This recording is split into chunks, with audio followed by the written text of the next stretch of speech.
habis operasi ya tadi malam misalnya, pos operasi ya. Misalnya iya Bu, misalnya sudah bergerak, sudah mulai bergerak, sudah misalnya duduk, oh iya bagus. Nah Ibu, saat ini saya akan melakukan pengkajian ya Bu ya, pengkajian resiko jatuh karena Ibu pos operasi. Jadi takutnya Ibu masih memiliki resiko jatuh tinggi. Waktunya sekitar 10 menit, saya nanti akan menanyakan beberapa hal kepada Ibu. Apakah Ibu bersedia? Bersedia.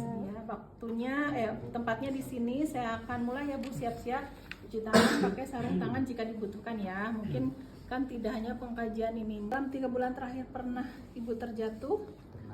Nah, pernah ya Bu? Bisa sih. Pernah 25 berarti ya kalau pernah. Ini mah pasien mah nggak perlu disebut angkanya ya. Ini kan Ibu sedang ke kalian. Baik Ibu, saya baca di buku status Ibu. Ibu juga ada penyakit hipertensi ya Bu ya? Ya. Sudah berapa lama? Ibu punya darah tinggi?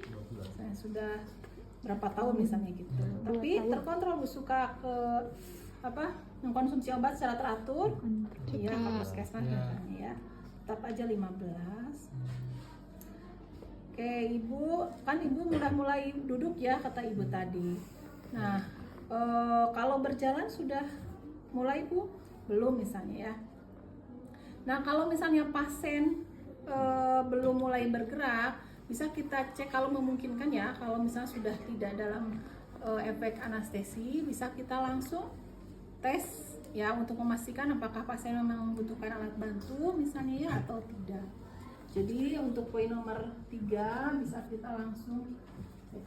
Oke Ibu, sekarang karena Ibu pos operasi, walaupun Ibu pos operasi tetap Ibu harus ini ya, harus bergerak, harus ambulasi dini ya. Itu juga untuk supaya lukanya cepat membaik ya Bu. Saya bantu misalnya miring kanan miring kiri sudah bisa Bu? Sudah itu mah ya. Nah itu juga dilakukan ya Bu secara ini, misalnya dibantu sama keluarganya.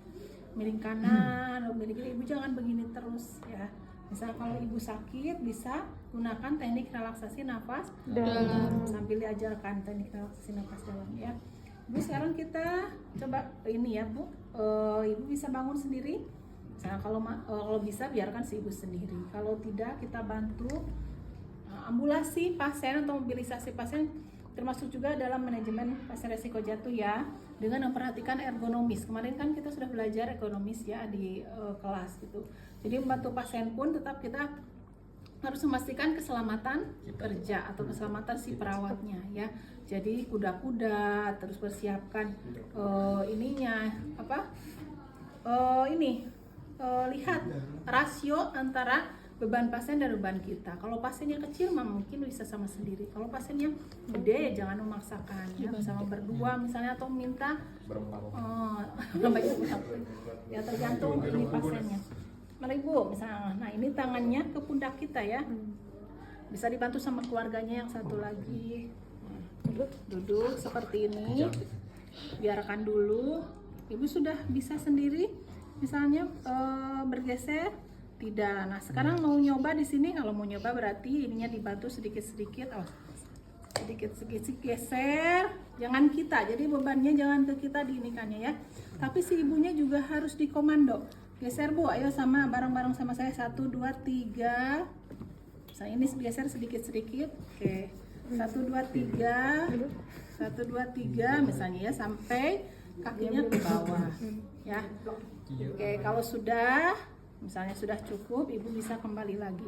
Kaki dulu ya. 1, 2, 3. Misalnya 1, 2, 3. Ya, pelan-pelan Bu. Jangan di belakang. Jangan. Oke, Ibu nyaman? Ini. Nah, ini. Kakinya. Itu adalah kalau tersedia di ruangan berarti 15 ya. Kalau tidak berarti 30. Misalnya anggap 15 karena kita udah bawa. Maka otomatis yang cara berjalan juga ini lemah ya, atau tidak seimbang, sedangkan 20 atau 10 misalnya, karena ini pos operasinya masih baru 20 ya. Terpasang infus, iya terpasang. Oke sekarang tinggal yang status mental. Baik ibu tapi sudah ini ya, tadi malam kan Ibu masih belum sadar. Kalau sekarang Ibu sudah ingat ya, siapa saya? misalnya ya, perawat. Nah, ibu siapa yang menunggu ibu? Misalnya anaknya, betul ya. Ibu sedang berada di mana sekarang? Itu berarti orientasi terhadap tempat. Misalnya di rumah sakit. Kalau si ibunya masih itu masih di ruang operasi atau itu berarti orientasinya jelek ya. Gitu, atau orientasinya tidak bagus ya. Terus kalau belum yakin tempat, bisa ditanya rumah. Nah, ibu rumahnya di mana, Bu? Di desa apa misalnya ya. Kalau masih dalam efek sedatif atau misalnya anestesi, itu kemungkinan tidak akan nyambung ya. Misalnya kalau bagus berarti nilainya 0. Lalu kita tambahkan saja 25 tambah 16 40 55 75 95. Berarti masuk resiko tinggi. Ya, kita tandai ini. Baik Bu Ade, alhamdulillah sudah selesai ya untuk kajiannya. Kita simpan dulu. Kita ambil gelang densitasnya nih, siapa? Kita ambil ya, habis operasi itu terpasang infus dan lain sebagainya. Oleh karena itu saya pasangkan ini gelang ya Bu, warna kuning ini. Ini adalah sebagai penanda ibu memiliki resiko jatuh tinggi. Gelang ini jangan dilepas. Nah, itu harus diinformasikan ke pasien ya. Walaupun ibu mau ke kamar mandi, nanti dibawa saja. Ini misal biasanya gelangnya juga tidak ini anti air. Tahan air ya. Jadi bisa dipakai walaupun ke kamar mandi.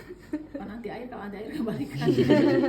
Ya, misalnya dicepetkan ininya ya, kancingnya.